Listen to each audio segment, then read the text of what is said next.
Who am I being? When you're going through those ups and downs, Nick, we all go through them. We have our rough days. We have our really good days, Yeah. right? You said way of being. We know that it's about how we're being and who we're being. Talk more about who did you have to be when those partners dropped off? Who'd you have to be when that Kickstarter was, looked like it was going to fizzle off, and you had to individually make those outreaches one by one, and had to drop all ego? Who are you being, Nick? Yeah. Let's go back even further. It really started waking me up when I was getting divorced. I had a choice to make. Am I going to be an asshole? Am I going to be the guy that's vindictive to my ex-wife because it didn't go the way I hoped it would go? Am I going to be that guy? I wasn't. I made a decision and a declaration that I would put a marble.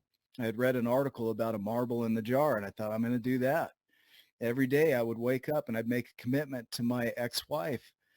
She wasn't involved in it. She didn't know about it, that I would put a marble in her jar, that every day I would do something of service for her, that every day I would do something of service for my kids. My kids didn't like me when I got divorced. They didn't want to be around me. Energetically, it was really heavy. There were things that created that divorce. It didn't happen because I was the nicest guy in the world. It didn't happen because of that. It was because I was being a certain way, and that impacted our relationship. So I made a commitment not to cause additional harm and to clean up what I could clean up. So every day I would do something of service for her. I would give more than I needed to give. I would go above and beyond. Today, she and I have a great relationship. She and I can laugh together. We can have a conversation. I took her to the airport with the kids the other morning. 3:30 in the morning, I got up and took them to the airport. And we chatted along the way, friendly banter.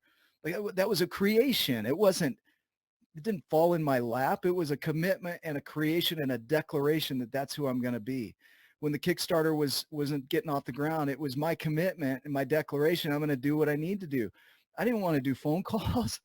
That's hard, but I did it because I'm committed to, and I want to stay in integrity with my word.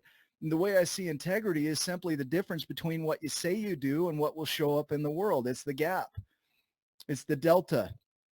And so I wanted to clean up my delta. If my delta was at a zero and whatever I said never came into the world, I want it to be 100%, that whatever I say is a reality. And so I had to step into a way of being, of doing things that I didn't want to do, stepping into having conversations, stepping into creating, stepping into declaring things that are bigger than me. Pixar animated movie.